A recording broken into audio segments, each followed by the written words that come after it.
A gente vai entrar num assunto bem delicado que está mexendo com a opinião pública, né? Que é o caso do Padre Bino, que é um religioso bastante conhecido na cidade, uma pessoa que tem, né, uma história aí para contar, mas que agora entra num momento diferente. A vida religiosa dele, acredito, pessoal também. Então, o VT já está chegando. Está pronto já? Eu queria que você falasse aí algumas coisas a respeito desse caso. Você que é uma pessoa sensata, que é isso que a gente precisa nesse momento, né?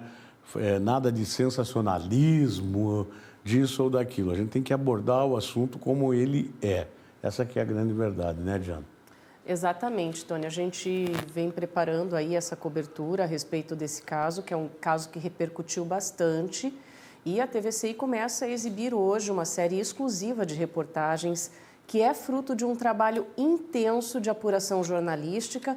A nossa equipe atuou para trazer para você, telespectador, informações devidamente apuradas e com riqueza de entrevistas. Mas antes de assistir à primeira reportagem, nós precisamos fazer alguns esclarecimentos. É importante deixar claro que as entrevistas com as vítimas foram conduzidas conforme os protocolos de não revitimização, tá? Não revitimização. Isso significa o quê? Significa que nós não induzimos a contar como é que foram os episódios de possível abuso, evitando assim que elas revivam essa dor. As informações sobre os abusos serão relatadas pelas autoridades entrevistadas. A primeira reportagem mostra que pouco mais de 10 dias após a primeira denúncia vir à tona, o número de vítimas chegou a 5. Essa foi a primeira reportagem, então a gente vai acompanhar agora. Quando essa jovem estudante levantou a voz, o mundo de alguma forma mudou um pouco. Natália é a primeira vítima que decidiu denunciar o Padre Bino. Cheia de força, ela também decidiu que abriria mão do direito de ter sua identidade preservada nessa reportagem. Por isso, terá seu rosto mostrado. Ela registrou um boletim de ocorrência por importunação sexual no dia 14 de fevereiro de 2022, 3 dias após ter sido atendida pelo padre.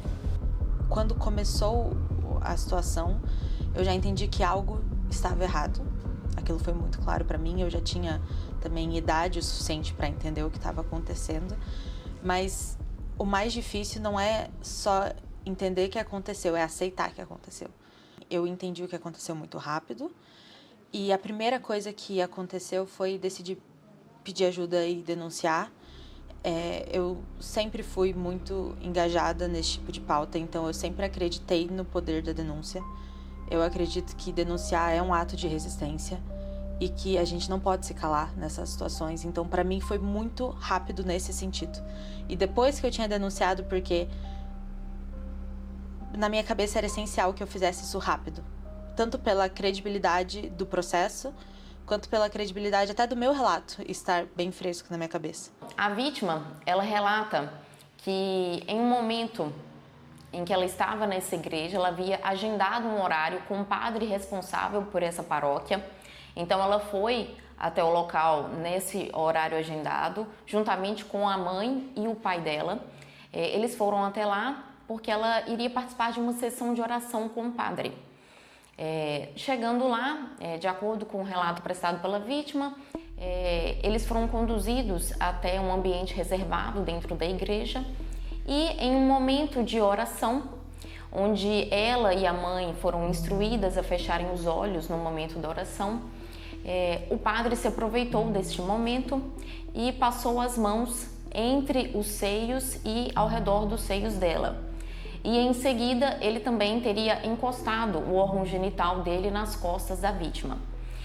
O pai da vítima, ele foi posicionado dentro deste ambiente em uma posição que não favoreceu ele a visualizar o que estava ocorrendo. Então, a partir daí, nós diligenciamos, para averiguar essa situação. O padre, ele foi interrogado na delegacia, ele prestou a versão dos fatos dele, ele nega as acusações, ele diz que isto não ocorreu. O inquérito foi encaminhado ao Ministério Público pelo crime de importunação sexual. Pouco mais de uma semana após a primeira denúncia vir à tona, outras 5 mulheres já procuraram o Ministério Público do Paraná e disseram ter sido vítimas de importunação, abuso e até estupro por parte do Padre Bino. O que eu posso trazer nesse momento, os processos eles estão todos em sigilo, as provas, né, são sigilosas.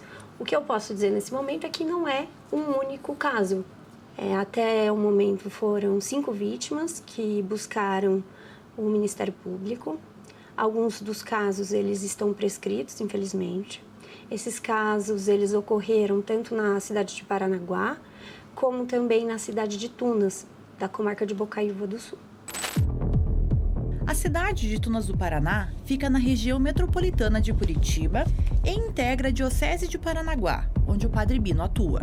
Eu percebi que esse caso ele tinha uma nuance, principalmente pela figura pública que era investigada nesse caso. E aí, a partir de então, eu me atentei ao que já existia nos autos, eu verifiquei que já existia provas suficientes para propor a denúncia, entrei em contato com a família. Desde que eu assumi o caso, eu me coloquei à disposição da família e também me coloquei à disposição de todas as outras vítimas. A primeira coisa é eu falar... Foi a coragem da Natália, lá do começo da reportagem, que fez com que outras vozes se levantassem. A segunda vítima optou por não ser identificada. Durante esses anos, eu sempre achei que os fiéis que estão repudiando as vítimas. Então, quando eu vi que outra pessoa tinha passado por isso, eu soube que eu tinha que denunciar, porque podia ajudar outra denúncia, mesmo que a minha talvez tenha passado muito tempo, podia ajudar que outra vítima não passasse por isso. No caso dela, o abuso teria ocorrido ainda na infância, o que se configura como estupro de vulnerável. Eu era uma coroinha, uma criança que serve na igreja. E eu acreditava que a culpada era eu. Sempre me considerei uma pessoa muito forte, que sempre brigou pelos outros, que nunca aceitou injustiça. Mas quando foi comigo, eu me sinto aquela menininha de 11 anos de novo. Que não consegue se defender, que não consegue falar não.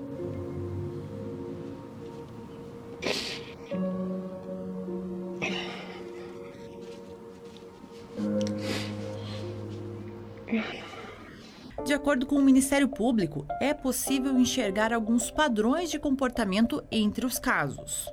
No geral, essas vítimas não eram da comunidade. Elas vinham por recomendação de um parente, de um amigo. Também essas vítimas elas estavam em uma situação de vulnerabilidade e por isso esse atendimento lhes era recomendado, sugerido por essas pessoas próximas. Também tem um padrão de ser uma vítima do sexo feminino, tanto criança como mulheres de maior idade, adolescentes, adultas. Também existe um padrão, esse atendimento ele era feito numa sala reservada, num rito reservado, não aberto aos demais fiéis. Além disso, existia uma dissimulação. As pessoas que estavam com aquela vítima, elas eram dispostas na sala de modo a se espalharem. Esse pároco ele ficava próximo à vítima, num lugar de difícil acesso visual para essas outras pessoas que estavam no mesmo ambiente, e todos eram convidados a rezar de olhos fechados. E é assim que se iniciavam os atos contra a dignidade sexual dessas vítimas.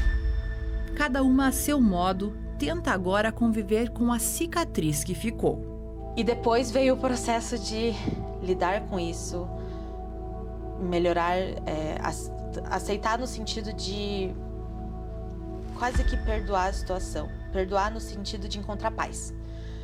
E daí foi um trabalho bem mais longo e árduo e trabalhoso mesmo. Passinho de formiguinha, acordar um dia e perceber que a vida segue, sabe? É você ter que carregar aquele peso enquanto vai para a faculdade, enquanto vai para o trabalho, enquanto a vida, você tem um aniversário de um amigo para ir e você tá com aquilo no teu coração, entende? E esse foi o trabalho mais longo, mas também tudo, eu acho que a minha idade me favoreceu muito no ter maturidade e cabeça para lidar com essa situação da melhor forma possível. Agora, uma rede de apoio se forma com o intuito de incentivar outras possíveis vítimas a realizarem suas denúncias. Isso também é um incentivo para outros casos, outras pessoas, e entenderem que podem denunciar e que devem denunciar. Eu sei o quanto é difícil, eu sei o quanto é doloroso e eu sei o quanto pode custar pra gente, mas eu acho tão essencial trazer isso à frente. Eu acho que, não é nem eu acho, eu tenho certeza que quando a gente se cala, a gente só tá dando mais poder pra quem comete esse tipo de coisa. Me encoraja a saber que se houver outras vítimas, que elas sintam que tem outras pessoas aqui que passaram por isso, que estão passando por isso, que elas não precisam passar por isso sozinhas, que elas devem buscar ajuda, que elas devem fazer a denúncia. O Ministério Público, desde o início que nós divulgamos essa primeira denúncia, nós nos colocamos à disposição. O caso, embora tenha ocorrido em outras comarcas, eu me coloquei à disposição. Disponibilizei o telefone da minha unidade, foi eu quem atendi todas as vítimas. O que eu me coloco à disposição dessas vítimas é para um pronto atendimento, para uma escuta.